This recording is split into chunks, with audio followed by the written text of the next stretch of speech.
Salutare și bine v-am găsit pe canalul FVE Blog. În clipul de azi veți vedea ceva diferit față de ce v-ați obișnuit până acum. Voi instala Windows 11 pe un laptop vechi, dar compatibil cu acest sistem de operare. Acesta este un laptop de la Lenovo din seria ThinkPad, model L530, fiind varianta mai de buget a lui T530.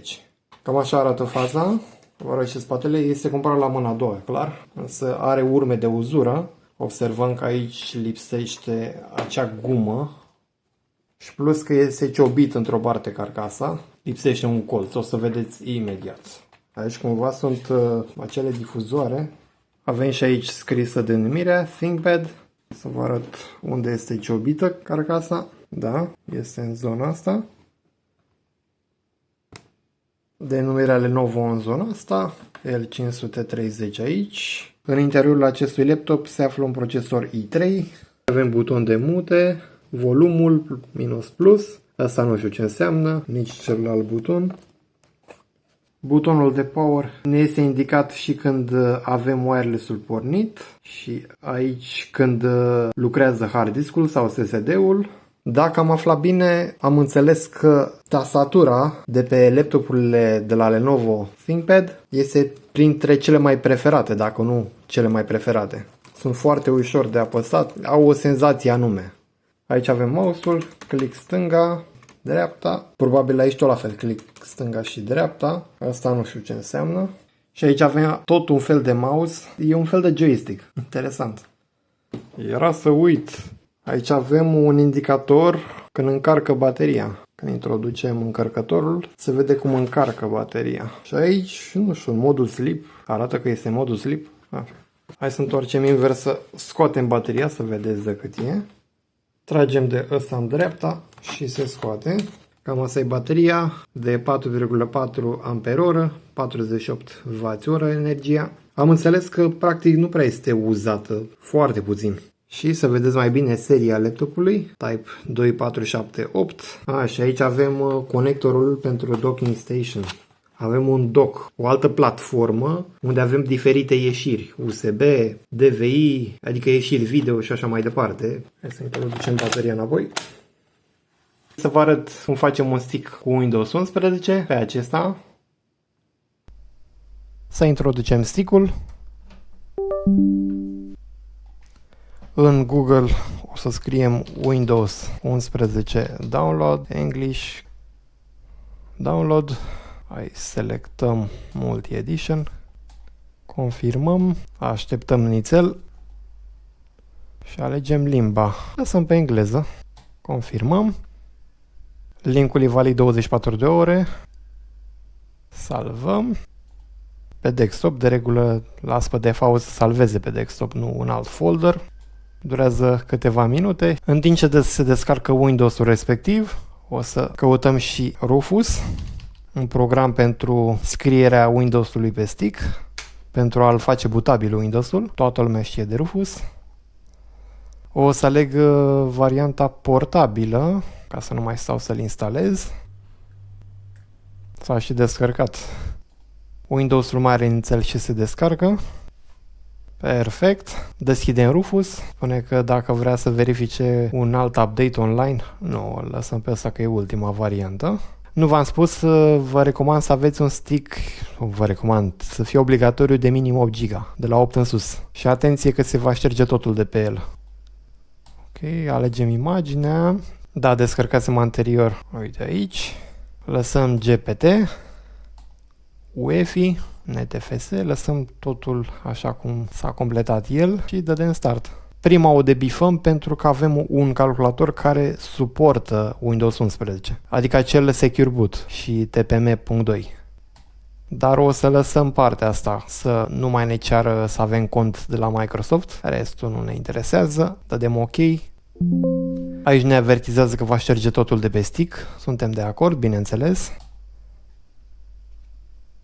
Și aici trebuie să așteptăm o perioadă de timp, în funcție de cât de rapid este stick-ul nostru și calculatorul nostru. În sfârșit, s-a terminat. Da, din păcate stick-ul meu e destul de lent.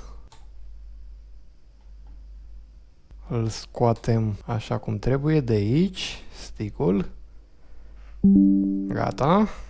Iar acum putem să scoatem stick-ul fizic. Mai departe o să facem upgrade la SSD. Aici avem unul de 128 de GB. Vom pune unul de 480 GB. Mai exact acesta, de la Kingston. E destul de vechi, dar funcțional. Înainte de a desface capacul acesta, trebuie să scoatem bateria. Cel mai important. E uneori, chiar dacă am scos bateria, da, știu, sunt mai paranoic eu. După ce am scos bateria, mai apăsăm o dată pe butonul power, ca să fiu sigur că s-a scurs tot curentul din laptop. Abia atunci o să desfac acest capac. Gata. Asta e. Deja un modul RAM se și vede. Celălalt e pe partea cealaltă, sub tastatură. Iar SSD-ul este aici. Are un mod destul de bizar de a scoate pe acesta. Se ridică un pic în sus, nu mult, și se trage către dreapta. Și gata, s-a scos. Asta e SSD-ul. Avem 4 șuruburi de prindere. Hai să dăm la o parte laptopul ca să nu ne încurce. Deșurubăm cele 4 șuruburi. Cum vine, așa, ca să știu cum să-l pun pe celălalt. Da, cam așa. Îl scoatem și îl introducem pe acesta de 480 GB. Șuruburi prinse. Să vă arăt SSD-ul care a fost înainte. Acesta este SSD-ul, fabricat în Taiwan, în decembrie 2015. Și unde scrie că e de 128 de GB? Da, uite aici. SSD-ul pus în acest suport. Punem așa. Împingem de data aceasta dinspre dreapta către stânga. Da, ușor. Gata. Introdus. Punem capacul. La RAM îi voi face upgrade mai târziu. O dă click. Înșurubăm cele 2 șuruburi. Introducem în sfârșit bateria.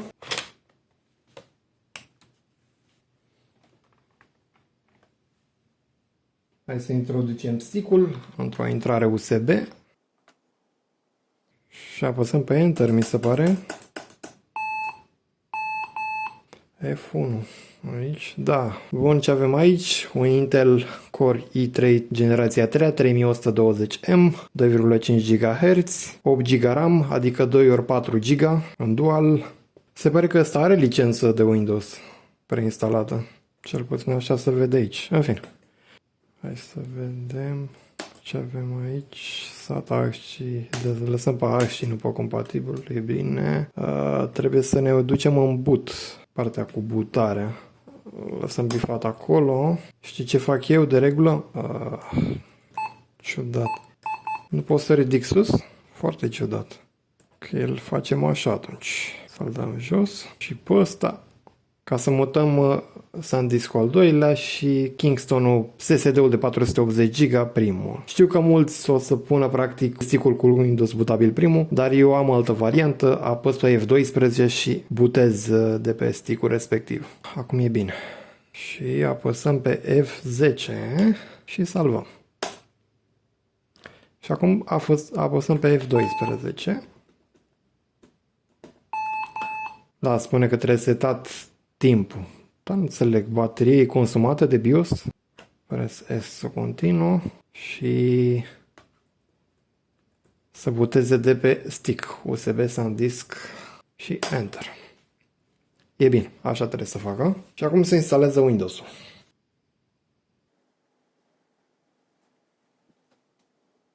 Lăsăm pe engleză, timpul curent.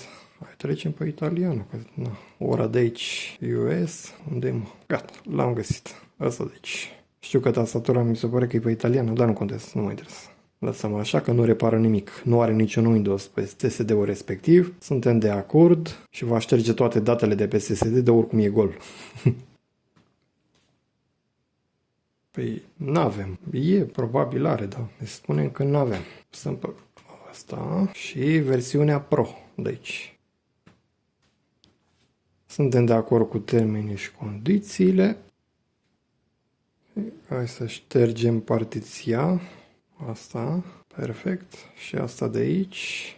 Mare atenție ce ștergeți. Fiți siguri că ăla e SSD-ul. Lăsăm nealocat, că își va aloca el singur. Disc 0. Disc 1 este practic acel stick. Mai departe, next. Și își face el treaba acum. SSD-ul este formatat tip GPT, deci în regulă. Dacă era MBR, trebuia să formatați din MBR în GPT. Dar în cazul meu nu este nevoie. Acum se instalează. Mă scuzați că se vedea puțin în ceață, dar uitați-mi să șterg lentila de la camera. Se vedea blurat nițel. Acum e bine.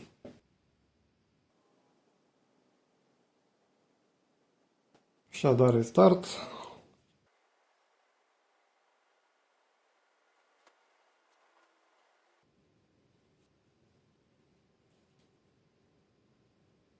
Și-a dat iar restart, ce am observat.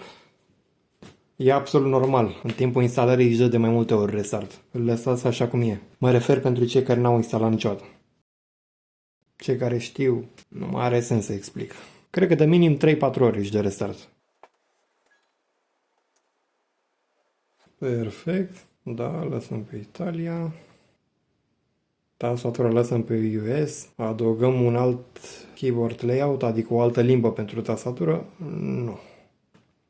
Un pic mai târziu, o să adaug pe română, dar nu acum.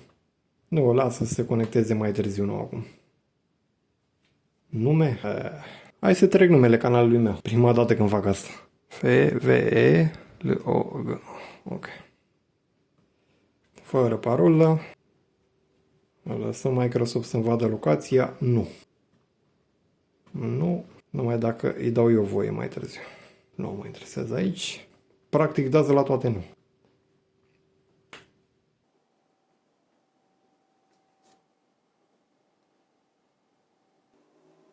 Când instalați un Windows pe un laptop, vă recomand să puneți încărcătorul. Că nu știți cât ține bateria, s-a instalat. Păi, în primul rând, o să pun Recycle Bin în colțul din dreapta jos, așa prefer eu. Aici vreau să fie în partea stângă, left, stânga. Să schimb, așa că îmi place mai bine cu gri. Și selectăm să apară computerul. Iconița de computer. Zis PC, adică. A apărut. Hai să introducem cablul de internet. Nu o să conectez pe wireless, că vreau viteză mai mare. De câte știu e în spate. Gata. Hai să dădem să-și facă update-urile și apoi voi instala driverele. Era ideal să fac asta după cele două upgrade-uri. Memoria RAM și cu procesorul. Da, e ok, nu mă grăbesc.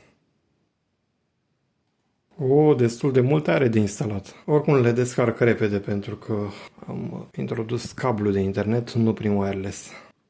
Da, se vede. Până se instalează, hai să arăt dacă e Windows original. Dacă și-a luat cumva licența sau trebuie să... Ia să vedem. Da. Windows-ul e activat. Da, are licență. Hai să dăm restart. Văd că două nu s-au instalat. Nu-mi dau seama de ce. Hai să mai verificăm o dată de update-uri înainte de a instala driverele. Da, ok. Pare în regulă. Spune că suntem la zi cu update-urile. Hai să introducem stick-ul. Pentru a copia driverele. Le-am descarcat eu separat. Un moment. Astea sunt. Să le copiem pe desktop. O să începem cu instalarea chipsetului. Da, next. Acceptăm licența și instalarea.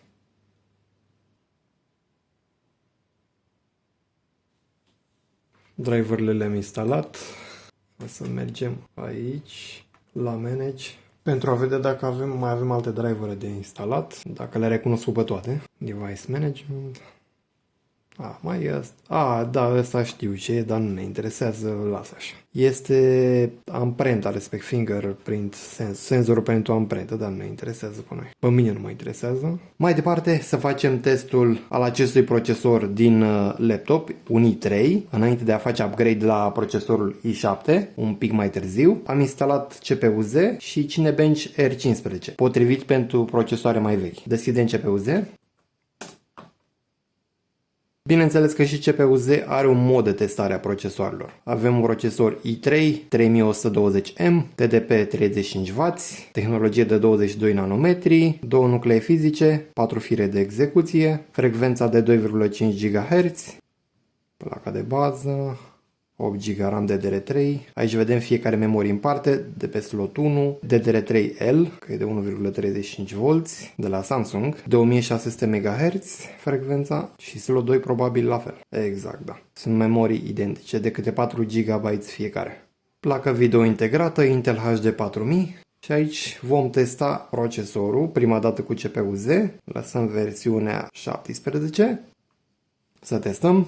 Văd că acum testează pe toate nucleele, CPU multithread, iar acum pe un singur nucleu. A terminat testul, deci avem aproximativ 600 pe toate nucleele, pe tot procesorul, iar pe un singur nucleu aproximativ 224. Să închidem CPU-Z, deschidem Cinebench, e versiunea R15, apăsăm aici și începe testarea. Aici o să dureze ceva.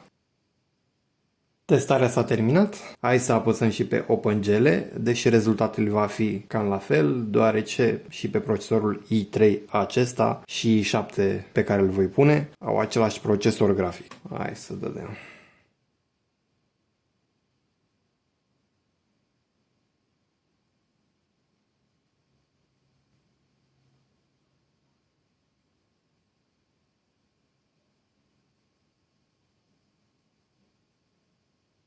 Gata, testul s-a terminat. Deci în OpenGL, adică placa video integrată, avem 17,4 FPS. Deci procesor 217.CB, iar placa video integrată 17,4 FPS. Haideți să schimbăm procesorul și cu cele două memorii RAM. Deși 8 GB RAM ar fi suficient, eu o să schimb cu două plăcuțe de câte 8 GB fiecare. Scoatem bateria.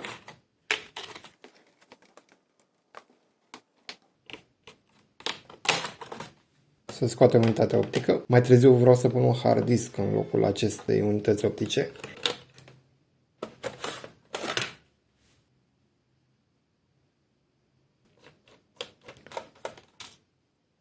Hai să scoatem memoria RAM de aici. Asta e, de la Samsung. Tastatura se împinge în față, din câte știu. Și ar trebui să iasă. Așa. A ieșit. Hai să măsurăm bateria respectivă. Bateria e moartă și trebuie schimbată. Exact, de asta îmi dădea eroarea respectivă cu timpul. Hai să scoatem și cealaltă memorie RAM de aici. Tot de la Samsung. Hai să dezlipim de aici această baterie. E puțin mai greu de înlocuit. Ia, să văd ce pot face pe viitor. Astea sunt puțin mai lungi. Mai sunt alte șuruburi în zona asta, dar nu știu pentru ce sunt. O să le las acolo deocamdată.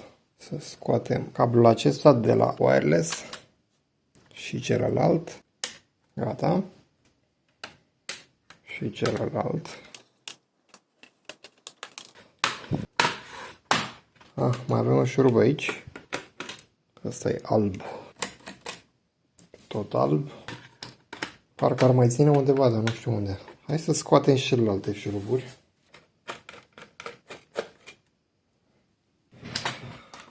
Gata, acum se desface. Perfect. Hai să văd să nu cumva să țină alt. Exact. E mouse-ul acesta. Un moment. Să trage la ăsta, da. M-am documentat de înainte ca să nu fac vreo prostie. Și cam aceasta e răcirea. procesorul. Sper să nu fiu nevoit să scot ecranul nou. Asta are balamele destul de solide în comparație cu alte laptopuri. Scoatem cablul ăsta de la ventilator. Gata. O da strâns eu.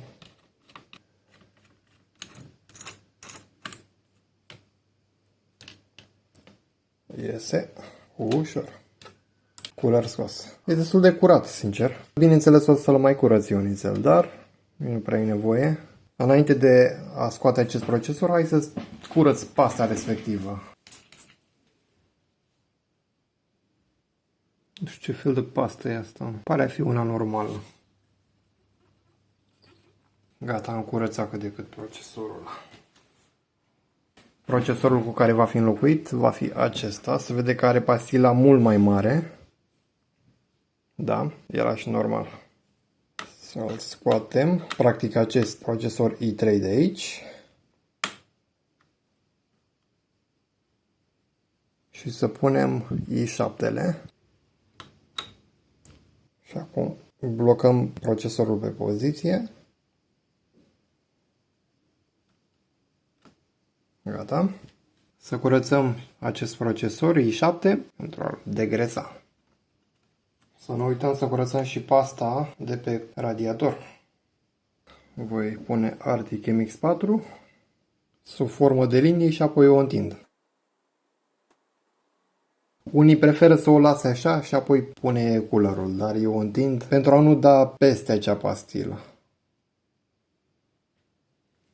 Cred că e gata. O să șterg puțin pe lângă. Ventilatorul a fost curățat. Este suficient. Și partea asta a radiatorului.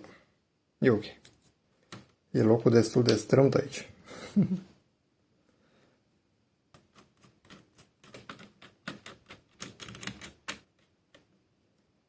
Alimentarea ventilatorului. Să punem partea de sus. Nu înainte de a introduce aceste cabluri. Era să uit. Din păcate voi nu o să vedeți, dar asta e. Gata?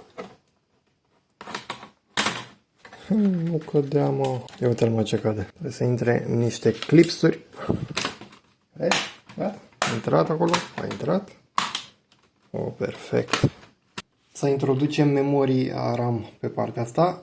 Voi pune unele de la Kingston. Da, singura chestie că acestea sunt de 1,5V, dar nu nicio problemă. Contează să suporte procesorul, din câte știu, și placa de bază. Da, suportă, n-are cum. Sunt de la Kingston. Au fost cumpărate perioade diferite, dar datele tehnice sunt exact la fel. Diferă anul fabricației, dar la fel. Acele specificații. Introducem prima memorie aici. Introducem așa. Iei până la capăt și acum împingem în jos. Gata, a intrat prima memorie. Eu un șurub vin aici. Trebuie să le pun prima dată pe cele care știu sigur de unde vin. Ups. Asta e chestia că sunt de diferite dimensiuni. Astea de lungime medie vin aici. Ca să scap de ele. Hai să punem cealaltă în memorie. Da, e bine. Gata. Unitatea optică. Cum vine? Așa.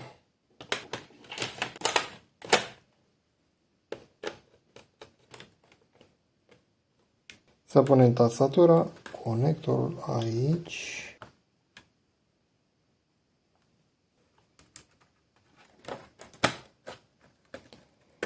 Ok. Tragem invers.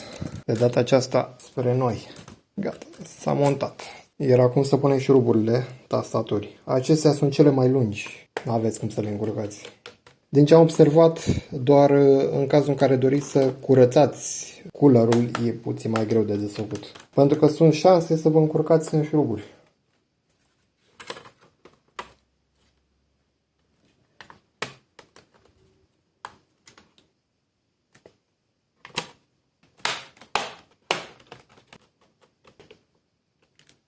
Să nu uităm de baterie. Să deschidem CPU-Z.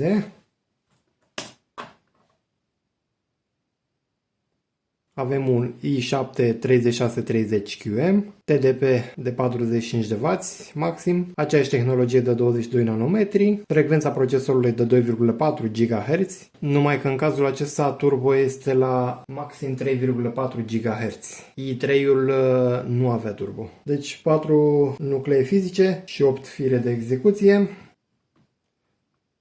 Avem 16 GB memorie RAM, DDR3, se vede, de 1600 MHz, la 1,5V de data aceasta, că nu am avut la 1,35, dar nu e nicio problemă. Ideea este să fie ambele la aceeași tensiune și aceeași frecvență, logic. Să vedem și a doua memorie, da, identică, numai că au fost fabricate memoriile în ani diferiți, cel puțin așa îmi dau eu seama.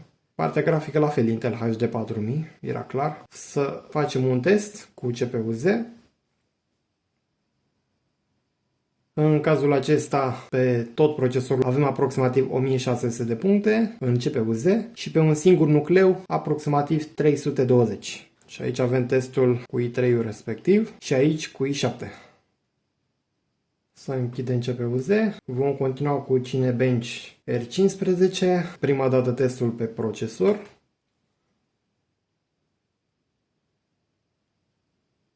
Clar, aici procesorul randează mult mai rapid, deci normal. Testul s-a terminat, ne-a dat 571 de puncte Cinebench. Hai să facem testul și pe placa video integrată, deci și rezultatul va fi, cred că, la fel.